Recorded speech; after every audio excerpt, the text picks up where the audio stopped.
Bonjour à vous. La semaine dernière, je vous ai fait une vidéo sur des exercices de base comme le squat, le front squat et le soulevé de terre. Donc aujourd'hui, je vais continuer avec 3 exercices aussi avec le développé couché, développé incliné avec halter. Donc je vais vous montrer le développé couché avec la barre, le développé incliné avec halter et le développé militaire. Donc je vous montre ça tout de suite et on va voir les postures ensemble.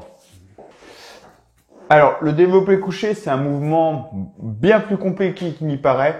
Il suffit pas juste de se coucher et pousser bêtement. Il y a plein de consignes, il y a beaucoup de points qui sont très importants au développé couché. Les jambes, les fesses, le gainage, la fixation des épaules. On va voir tout ça. Vous allez voir que c'est beaucoup plus important, beaucoup plus compliqué que ça en a l'air. Ne faites pas les erreurs que j'ai fait quand j'étais plus jeune, parce que j'avais pas les connaissances que j'ai maintenant. J'ai fait beaucoup d'erreurs qui a fait que je me suis rendu très raide au niveau des épaules. J'ai eu les épaules enroulées. Bon, j'ai réussi à corriger ça, bien sûr. Mais voilà, ça peut. Jamais eu de blessure, j'ai de la chance. Mais beaucoup de gens se blessent les épaules, beaucoup à cause de ça. Je vous montre ça tout de suite. Alors, quand on s'installe sur le banc, déjà, c'est important d'ancrer les jambes au sol. Vraiment, j'écarte les jambes, je dois me sentir stable. En fait, un repère, c'est comme si j'avais les bras tendus, là, si je prenais la barre, bras tendus, si on me pousse, je dois pas partir. Je dois sentir que je suis vraiment solide sur les cuisses. C'est-à-dire, je contracte fort les cuisses, d'accord? Je contracte fort les cuisses, j'écrase fort les talons au sol, je serre fort les fesses, j'écrase, je contracte bien les cuisses. Donc, si ça bouge pas, je rentre le ventre. Je suis pas obligé d'imprimer le dos au sol. Ça, c'est pas important, imprimer le dos au sol. Si je suis cambré, si j'ai un dos naturellement cambré et que je vais forcer ma cambrure de dos, je risque juste de favoriser les sciatiques. Donc je garde ma cambrure de dos naturelle, je serre les fesses, je contracte les cuisses. Là, je vais fixer les omoplates, je mets les épaules en arrière, je mets la tête sur le banc. Là, donc j'ai la barre au niveau des yeux. Donc là, je suis pas très bien installé. Hop, j'avance un peu le banc. Ici, hop, je contracte les cuisses, je rentre le ventre, je serre les fesses. J'installe les épaules, la barre au niveau des yeux et je prends la barre un peu plus que la largeur des épaules. Je décolle la barre, les épaules en arrière. Je descends la barre à la poitrine. Donc pas au niveau de la gorge parce que là je vais vraiment me faire mal aux épaules. Vous voyez mon coude monte trop haut, pas trop bas non plus. Donc au niveau de la poitrine, ici, et je repousse. Les erreurs qu'il faut pas faire, que je faisais beaucoup quand j'étais plus jeune, c'est à chercher à aller loin devant comme ça. Là, quand on va chercher à aller trop loin devant, on va juste travailler sur le petit pectoral. C'est un muscle qui est ici, qui est à l'intérieur, qui va chercher à enrouler l'épaule. Donc, il va amener un enroulement des épaules. Donc, c'est pas joli. Ça va amener un déséquilibre musculaire après entre l'avant et l'arrière. Et en plus, ça inhibe un peu le grand pectoral. Ce que vous voulez travailler quand on fait cet exercice, là, c'est surtout les pecs. Les pectoraux dans son ensemble et pas ce petit groupe musculaire. Donc, mettez bien les épaules en arrière, les cuisses. Hop, je décolle la barre. Je suis fort sur les cuisses. D'accord? Les fesses se décollent jamais du banc, hein. Je descends à la poitrine et je remonte en gardant les épaules en arrière. Je n'ai pas besoin d'aller trop haut. Après, il y a plusieurs façons de faire. Alors là, vous voyez, j'ai un angle de 90 degrés en bas. L'angle de mon bras. Là, je parle du bras ici, là, l'avant-bras sur le biceps. 90 degrés. Donc là, ça me fait travailler les pecs et les triceps. On peut resserrer un peu plus les bras et les coudes. Alors pas ici, parce que là, c'est traumatisant pour le coude et pour les poignets. Donc là, ici, à peu près largeur épaule. Et en serrant les coudes près des côtes. Ici, en montant ici, là, j'ai une grosse tension sur les triceps. Donc, les coudes s'écartent pas, ils restent le long des côtes. Grosse tension sur les triceps. J'écarte plus les mains, très large. Là, j'inhibe un peu les triceps et je suis beaucoup plus sur la poitrine. D'accord? Donc, je vais avoir beaucoup moins fort, je suis plus concentré sur la poitrine. Je resserre 90 degrés. Là, je suis plus sur les pecs. Donc, voilà pour le développé couché. Donc, pensez pas juste à pousser. Oui, il y a plein d'infos, plein de consignes qui sont importantes.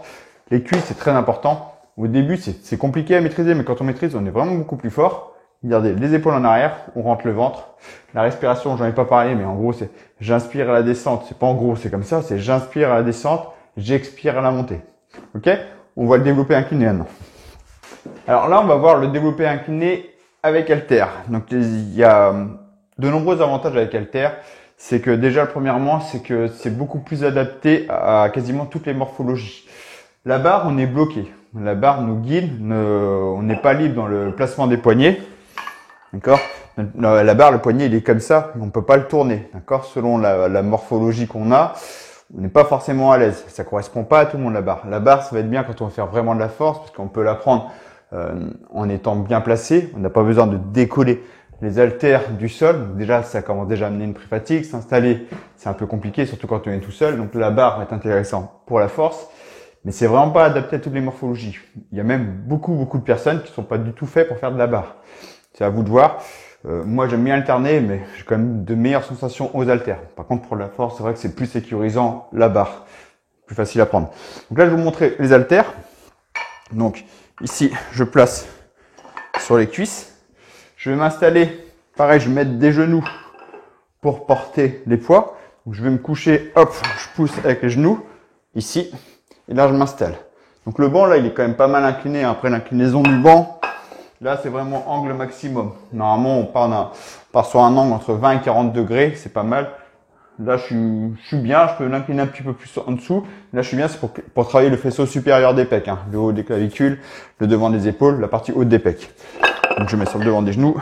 Hop, je mets les genoux. J'installe ici les haltères. Je fixe mes omoplates. Je suis fort sur les cuisses. Là, j'inspire la descente.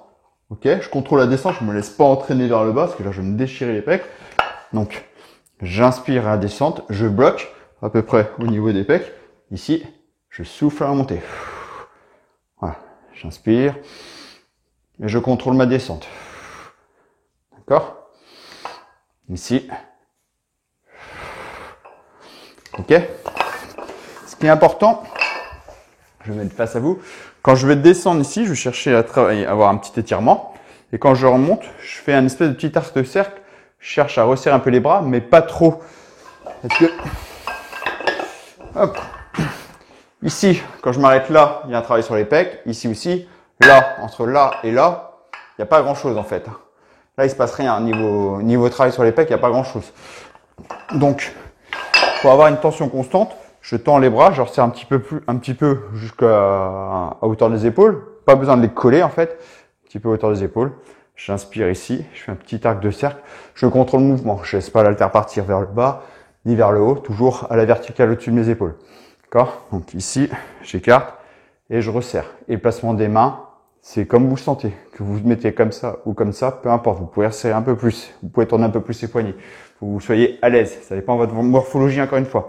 Donc moi, je vous encourage à travailler avec les haltères. Parce que les haltères, il y a quand même les avantages de travailler les muscles profonds des épaules. Parce que l'épaule doit stabiliser l'haltère. Parce qu'on n'est pas guidé. Enfin, on n'est pas guidé, on n'est pas sur une barre droite. D'accord? Donc l'épaule doit stabiliser.